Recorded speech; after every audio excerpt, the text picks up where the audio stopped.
ilmu putih yang dimiliki oleh orang yang hatinya bersih akan selalu unggul dibanding ilmu hitam sekuat apapun, sesakti apapun.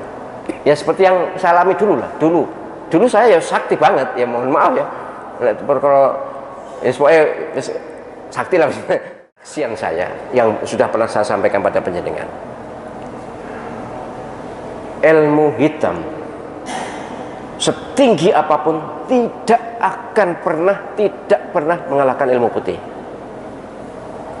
Ini statement awal ya. Jadi panjenengan harus yakin bahwa ilmu putih ini asal tentu dimiliki oleh orang yang putih juga loh ya. Jadi ilmu ini putih tapi hatinya kotor ya enggak.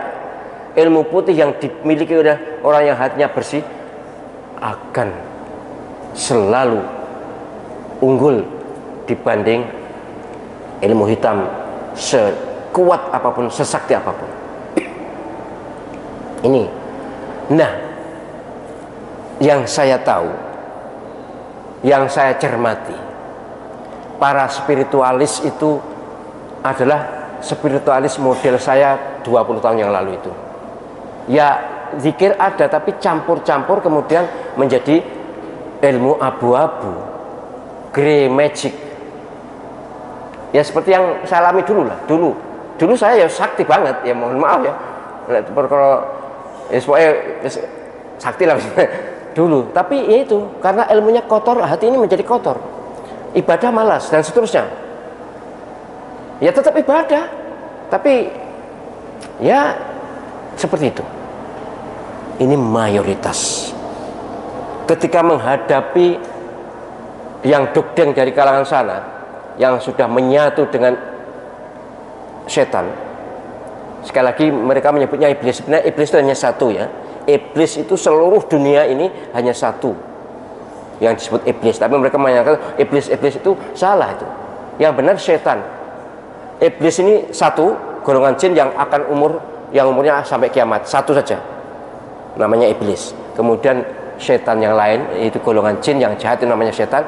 Itu ya banyak yang dogdeng itu banyak. Itu mereka menghadapi kalah semua. Ya saya sebenarnya ya membantu, ya mendoakan, tapi tidak nutut lah ya. Lawannya terlalu tangguh, jadi kalah, disandra. Lah yang bisa mengalahkan, setan-setan yang mengalahkan ini hanya satu. Itu yang sejak awal saya beritahu anak saya itu, ini yang bersih. Tapi saya tidak enak kan menyebut nama.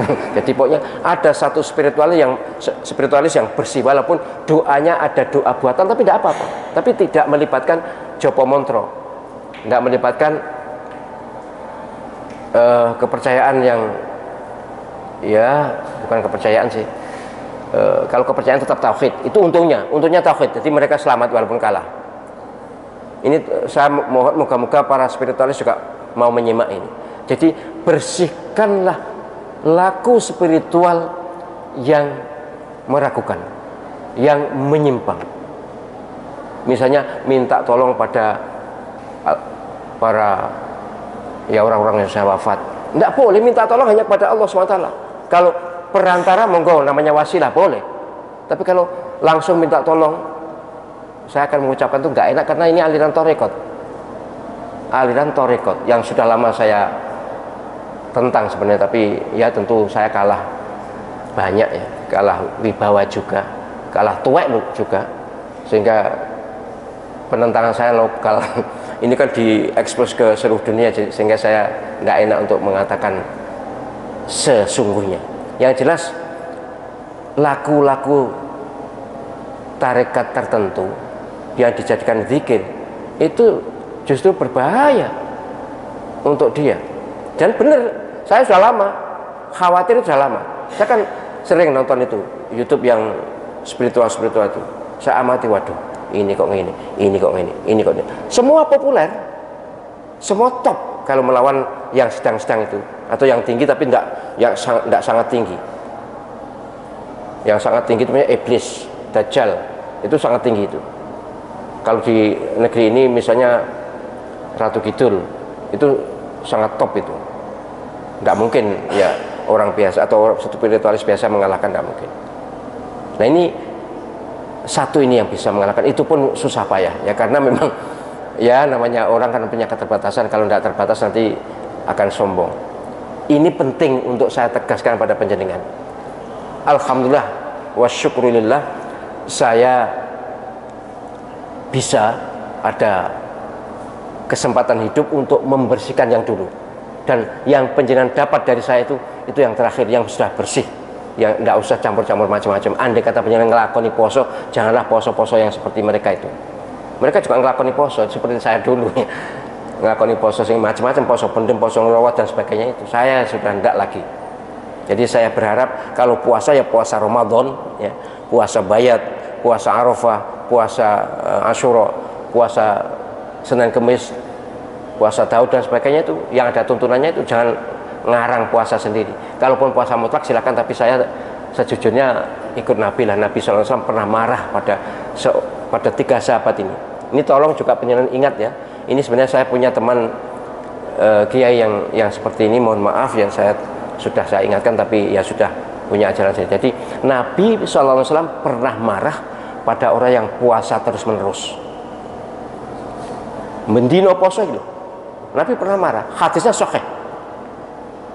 Saya ini lebih takwa, lebih takut kepada Allah SWT, tapi saya juga puasa, juga tidak puasa. Ada lagi sahabat yang sholat malam, sholat, hidupnya untuk sholat, dimarahi oleh Nabi. Saya ini lebih bertakwa, lebih takut pada Allah SWT, tapi saya juga sholat, juga tidur dan sholat. Kemudian ada sahabat yang ketiga, tidak mau nikah, demi supaya bisa beribadah, tidak mau nikah. Cara bahasa Sidoarjo ini, kamu kemelindi ya, kemelindi ya. Saya inilah atqakum wa akhsyakum.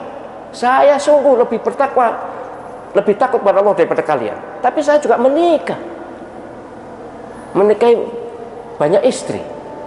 Kamu kemelindi. Ini artinya apa?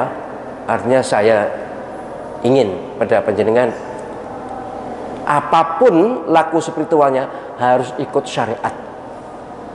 Jangan lalu gak sholat ya, wah aku sholat kok. Ada kan laku spiritual malah gak sholat ya, KO. Sekali lagi, pagar benteng utama kita adalah sholat 5 waktu. Utama kita adalah sholat 5 waktu.